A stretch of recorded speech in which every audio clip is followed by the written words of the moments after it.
Janasena party అనేది కొన్ని సిద్ధాంతాలతోటి ఒక యువతని, విద్యార్థుల్ని రాజకీయ వైపు తీసుకురావాలి. వాళ్ళని రాజకీయంగా ఉన్నతమైన స్థానంలో ఉంచాలి. ఆ రోజు మాకు పార్టీ పెట్టిన ఆవిర్భావం అప్పుడు పెట్టినటువంటి సిద్ధాంతాలు జీరో పాలిటిక్స్ అని చెప్పడం గాని, కొన్ని కొన్ని సిద్ధాంతాలతో పార్టీ పెట్టినప్పుడు మేము గత 5 సంవత్సరాలు గాని, అంతకుముందు గాని ఎవరి మీద ఫైట్ చేశాం? మీరు చెప్పేటటువంటి ఎవరైతే పేరుందో అతని బాధితుడిని నేను కూడా. కావలి నియోజకవర్గ ప్రజానీకానికి మొత్తం తెలుసు. నా నిర్ణయం ఏముంటుంది?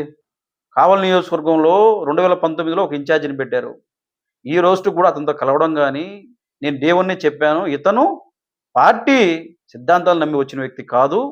ఇతను పైరవీలు నడుపుకొని తన జోబి నింపుకొని పోవడానికి వచ్చాడని చెప్పాను. కావలి నియోజకవర్గంలో ఉన్న ప్రతి కార్యకర్తకి ఈ విషయం తెలుసు. వాళ్ళ గుండెల మీద చేసుకొని చెప్పగలరు. వాళ్ళ మనస్సాక్షి తెలుసు. ఎందుకోసం వచ్చాడు? ఇక్కడ అతను 7 సంవత్సరాలుగా ఇన్ఛార్జిగా ఉన్నటువంటి వ్యక్తి 7 మంది నాయకులను కూడా తయారు చేయనటువంటి పరిస్థితి. అలాగే కొత్తోళ్ళు పార్టీలోకి వచ్చినా, కొత్తోళ్ళని పార్టీలోకి తీసుకున్నా, ఇక్కడ సిద్ధాంతాలతో పెట్టినటువంటి పార్టీలో ఇలాంటివి జరగవని ఒక జన సైనికుడిగా నా నమ్మకం. మేము ఎవరి మీద అయితే పోరాటాలు చేశామో వాళ్ళని తీసుకొచ్చి ఇన్ఛార్జిగా పెడతామనో, వైసీపీ వాళ్ళని తీసుకొచ్చి పెడతామనంటే ఖచ్చితంగా అది మేము కూడా పవన్ కళ్యాణ్ గారి దృష్టికి తీసుకెళ్ళి మాట్లాడతాం. సరే, స్థానికంగా ఏంటంటే నలుగురు నాయకులు, ఏ నాయకుడు నాయకుడి దగ్గరికి పోయే వాళ్ళు కొంతమంది ఉండొచ్చు కూడా, నేను కాదనట్లేదు. ఏ నాయకుడు అది పార్టీలోకి వస్తున్నాడంటే ఏదో వాళ్ళ లబ్ధి కోసం ఆ నాయకుడి చుట్టూ తిరగచ్చు కూడా, అది నేను కూడా కాదన్నా. నేను ఎవరు పార్టీలోకి వచ్చినా పోయినా నేను ఇందాక కూడా చెప్పాను, సిద్ధు అనేవాడు ఎప్పుడు ఈ పక్క ఉంటాడు.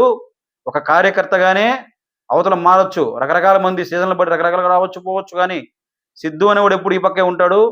సిద్ధు అనేవాడు ఎప్పుడు నిజాయితీగానే పార్టీ కోసం పనిచేస్తాను. అంతేగాని ఏ ఒక్కరికి సపోర్ట్లో ఏ ఒక్క కింద పోయి పనిచేయాల్సినటువంటి కర్మ మాకైతే పట్టలేదని ఈ సందర్భంగా తెలియజేస్తూ ఉన్నాను. ప్రపంచ స్థాయి రోబోటిక్ సర్జరీలు మన నెల్లూరు నారాయణలో 26 సంవత్సరాల సంస్థాగత అనుభవం, సాంకేతిక ఆధారిత వైద్య సేవలు, ప్రామాణికత, నాణ్యత మరియు నిబద్ధత, అధునాతన 3D high definition visualisation, surgeon పూర్తి నియంత్రణలో పనిచేసే multi articulated robotic arms, millimetre స్థాయి ఖచ్చితత్వం, మెరుగైన ఎర్గోనామిక్స్ మరియు స్థిరత్వం. Narayana robotic surgery. తక్కువ నొప్పి, తక్కువ రక్తస్రావం, వేగంగా కోలుకోవడం, త్వరితంగా డిశ్చార్జ్. నెల్లూరు పరిసర ప్రాంత ప్రజలకు అందుబాటులో కలదు.